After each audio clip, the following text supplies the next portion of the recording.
Welcome back.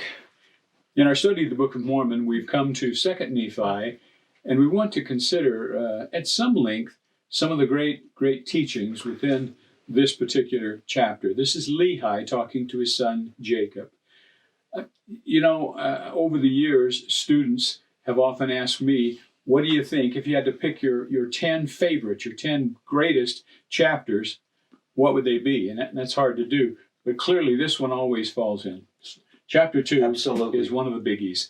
That they know that this sets the stage for other things. In fact, we'll do that in a moment to show how well Jacob teaches what his father taught him. That's right. And so you remember that this is in the context of final counsel and blessings to children. And so now Lehi is addressing Jacob. Elder Bruce R. McConkie makes a statement that there are 3 pillars of eternity, or the supreme events of the plan of salvation: the creation, the fall, and the atonement. And Lehi's going to hit all 3 of them in this chapter. In fact, we'll find that the great missionaries, that's their discussion: creation, fall, atonement. Chapter 2, the opening verses, we're prone, if we're not careful, to look to the later verses, which are so powerful, but there's something very significant in these opening verses. I'm going to pick up with verse 2. Nevertheless, Jacob, my firstborn in the wilderness, thou knowest the greatness of God, and he shall consecrate thine afflictions for thy gain. Wherefore, now this gets interesting, thy soul shall be blessed, and thou shalt dwell safely with thy brother Nephi. Thy days shall be spent in the service of thy God. Sounds like a patriarchal blessing. It does. And then he says, wherefore, I know that thou art redeemed. If we stop reading there, and if you stop reading, think about this. Why do you think Jacob was redeemed? Well, he was such a good boy. He was a chip off the old block. He was a faithful young man, and all of that would be true, but that's not why he was redeemed. Wherefore, I know that thou art redeemed because of the righteousness of thy Redeemer. Jacob, interestingly enough, is going to be saved by the goodness of Jesus. And throughout the Book of Mormon, as well as the New Testament, for that matter, we're going to find places where the goodness, the power, the righteousness of Jesus becomes a central feature, and people becoming cleansed themselves. Now, verse 4. But I think you want to, don't skip that next phrase. Okay. I mean, you talk about the righteousness of the Redeemer, but whoa, you talk about him being a good boy, but he says, for thou hast beheld that in the fullness of time he cometh to bring salvation. He knows he's redeemed, but he understands and has communed with the Messiah. Well, it's clear he has seen a lot of things in vision. Why don't you read for us? Beheld in thy youth his glory, verse 4. Isn't that a powerful phrase? Read verse 4. And thou hast beheld in thy youth his glory, wherefore thou art blessed, even as they unto whom he shall minister in the flesh. In other words, as if. There's no difference between your being righteous and their being righteous. For the Spirit is the same yesterday, today, and forever. And then comes that key part of that verse that you've alluded to already. And the way is prepared from the fall of man, and salvation is free.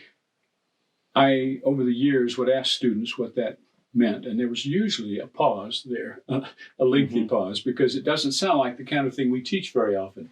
We talk about what we need to do in terms of good works, and those are important. This says salvation is free. On the one hand, salvation is freely available. Absolutely. It's available to everyone. Nephi will later teach that. But it's free, too, in the sense that no person can save themselves. No matter how many good works we do, our good works will not save us. Our salvation comes because of Christ. Elder Bruce R. McConkie, I love the way he puts this in his Promised Messiah. He said this: salvation is free.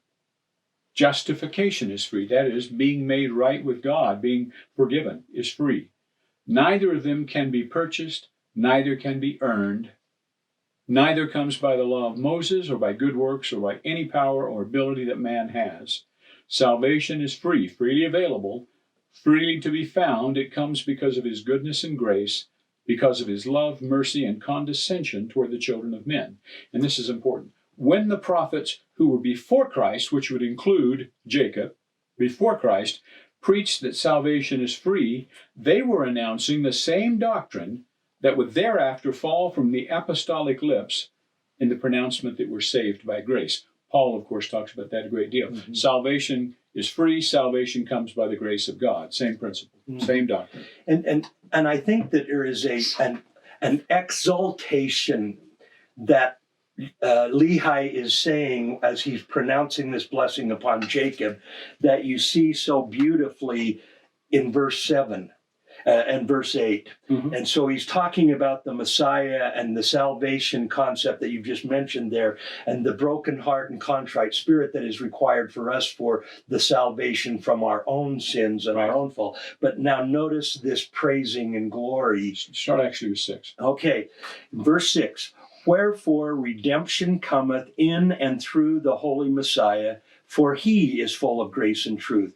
Behold, he offereth himself a sacrifice for sin, to answer the ends of the law unto all those who have a broken heart and a contrite spirit, and unto none else can the ends of the law be answered. Now Lehi rejoices. Wherefore, how great the importance to make these things known unto the inhabitants of the earth, that they may know that there is no flesh that can dwell in the presence of God, save it be through the merits and mercy and grace of the Holy Messiah, who layeth down his life according to the flesh, and taketh it again by the power of the Spirit, that he may bring to pass the resurrection of the dead, being the first who should rise. You know, let's bring this segment of our program to a conclusion by reminding ourselves of this principle. It's going to come up again and again. Merit is mentioned throughout the Book of Mormon, but it's never mentioned in the context of men and women. It's mentioned in the context of Christ. It's the merits of Christ by which we're saved.